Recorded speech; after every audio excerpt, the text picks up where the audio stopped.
But now, the bread and the butter, baby. Hold on.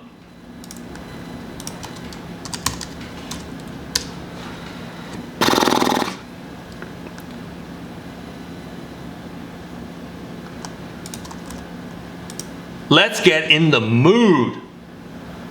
How long is this? I don't know. 25 minutes. Pan America. Oh! Oh, Jason Momoa? Aquaman? Harley Davidson. You stand on the backs of those who past to present. Present to future. Giant ones. This is very cinematic. Outlaws of adventure. I get it. They're trying to really build the hype and tie in where Harley was to where they're going. Great new realms. But I think it's a little too cinematic for me. That looks cool, that shot. And rode across continents. You who climbed uncharted mountains, who raged through desert sand. That's me, bro. That's faced the fury of ice and snow. Oh, was that Lowrider F in the snow? Hot dog, Lowrider Snow. King of the North. King of the North. Whose hearts beat to discover new terrain and to find yourself all over again in the emptiness of an open road.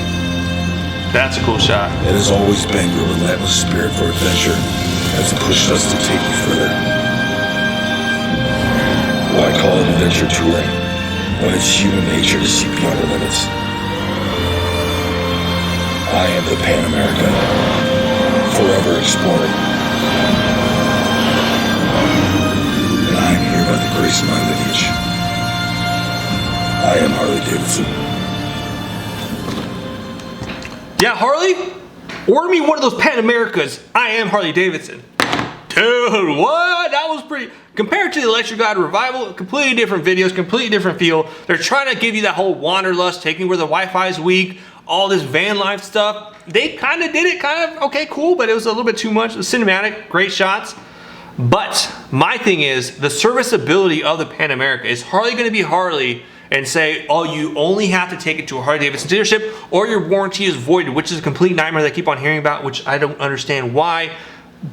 Befriend your customers. Make it okay to go outside your network, but just know that if something goes really, really wrong, that if that person wasn't a Harley certified tech within their network, then, you know, maybe it's like, oh, well, we can't service it past this or we're going to pay out of pocket, you know, something like that.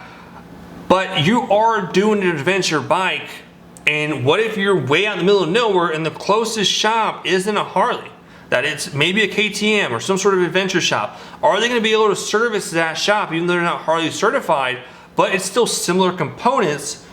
That is that going to void your warranty? That's the biggest question I have that I have yet to see answers. And again, it's probably because they haven't been released or hit the sales floor, but that's something that I'm really, really curious about to see what they're going to do.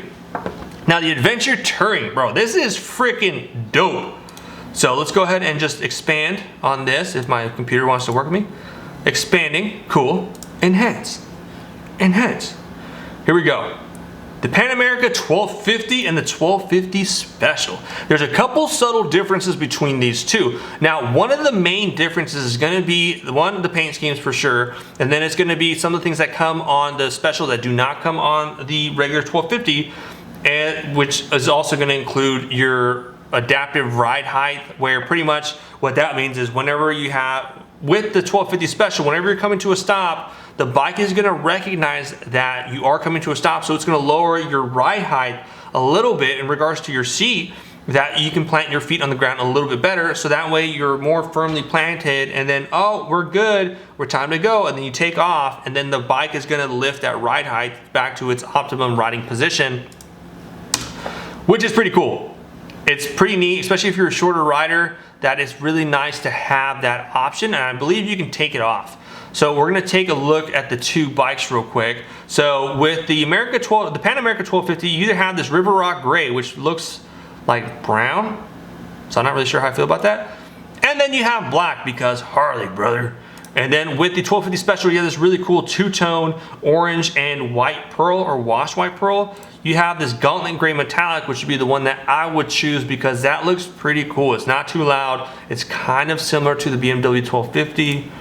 And then you have your black, and then the badging is gonna be a little bit different. You have your traditional badging, kind of what you had on your Dyna Street Bobs, where it has HD and it looks like it's going to be an actual badge, versus the 1250 Special, you have kind of subdued paint onto the tank itself.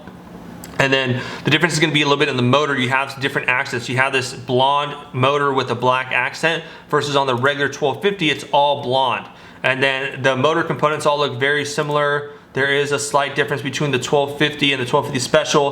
The 1250, it appears that it has a different shock, because on the 1250, if you look, there's a knob here, which is probably going to be, I don't know what that's for. We're going to have to wait till the explore. It's probably something to do with the rebound, the compression, versus the 1250 Special probably has it on a reservoir or something similar to what the sport bikes have. But it also comes with a center stand. Versus the 1250 not having it. And then a brushed aluminum skid guard. Now, if we move over to the front, that the 1250 Special does have this engine guard, as well as the hand guards, where the regular 1250 does not. It has no engine guard, still has what it looks like these auxiliary lights, and then you have your hand guardless bars. And then the foot pegs look very similar. Those do look identical.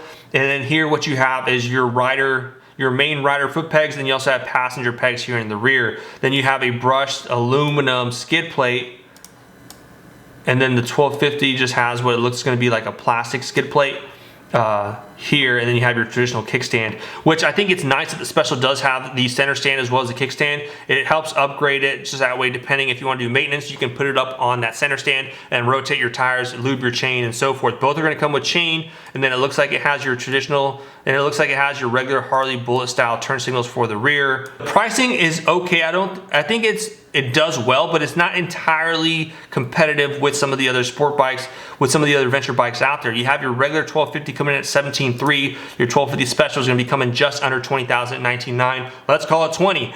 And it's interesting to see. It looks like it has a Radial Master cylinder up on top, and as well as the 1250, paired with a set of Brembo calipers. They're not going to be the Brembo Harley rebranded ones. They are Brembo named, Brembo displayed calipers. So let's just go ahead and look at some of the specs regarding the 1250 Special. Here it says upright riding position, mid-mount foot controls, passenger seat, it's tall, yes sir, brake mounted fairing, which is pretty sick. So it has semi-active front and rear suspension with vehicle load control, which I'm going to guess it has something to do with electronics. You probably have some control over that, some electronic suspension. Your TPMS, which is pretty cool, that will let you know if you have low tire pressure. You have a center stand, which, okay, winding back to the TPMS, if you are going off-road, I wonder if you can let air out, so that way if you're going over a rocky terrain, and if it'll trip your TPMS, if you can override it, who's to say? The center stand, we already talked about that. Your multi-position rear brake pedal, which is nice, a little bit customizability, depending on what your footwear you wear, and then just your overall body posture. Brush guard, your aluminum skid plate. You have your Daymaker signature headlamp, aka Harley just calling fancy things so you can charge you more. You have your hand guards, your heated hand grips. That's really nice to have on the 1250 Special. Really nice, good job. Harley, that's coming standard on that. You have your steering dampener, which is pretty cool. You have your adaptive ride height. That's what we talked about. It's really cool. It's factory installed, as well as your tubeless laced wheels. So that way you don't have to bother with tube when you're swapping out tires. They're also doing the Revolution Max 1250 engine. If you had a V-Rod, I think there was another bike that had it, they did the Revo motor, and I hear nothing but good things. Semi-active, different by design, all this nonsense. And then the weight of the bike, let's get into it. I think it's gonna be a little bit heavier than some of these other adventure bikes. Let's do dimensions.